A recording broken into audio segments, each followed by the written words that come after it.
meantime, the campaign to address healthcare, affordability, and social support could be a tug-of-war in the riding of Hamilton Centre. Jason Gaidola has more on that. Our Independent Constituency Association has been operating for over a year. We've raised the maximum amount of money that we need in order to campaign. For Sarah Jama, she believes there is unfinished business as she seeks re-election back to Queen's Park.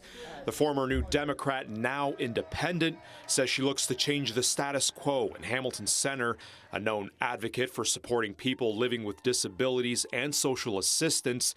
Jama says her track record speaks louder than that. Yeah, I've tabled over 20 motions to address issues here that are local, and I'm the only candidate to have been endorsed by the Hamilton District Labour Council, Acorn Hamilton. As much as there was concern about vote splitting, we're not seeing it. Robin Lennox will be under the orange banner in the traditional NDP stronghold. The family doctor says her experience in local public health will help shape her party's promises on health care. And so that's what I feel like I can bring, is I think a lot of the people who are making policy about health care haven't stepped into an emergency room or worked in a hospital or worked in a community care clinic in a long time. And so I think we need that sort of on-the-ground perspective informing the policies that are going to impact people's lives. The riding will see 5 candidates vie for the seat inside the Ontario legislature. CHCH News has attempted to reach out to Sarah Bakari, who is representing the PCs here in Hamilton Centre. However, we have yet to hear back. Meanwhile, Eileen Walker is the new face for the Ontario Liberals. I think that the people of Hamilton are ready for the Liberals to come back. 20 years as a social worker and a justice of the peace, Walker says the Liberals will deliver more dollars, including to Ontario municipalities.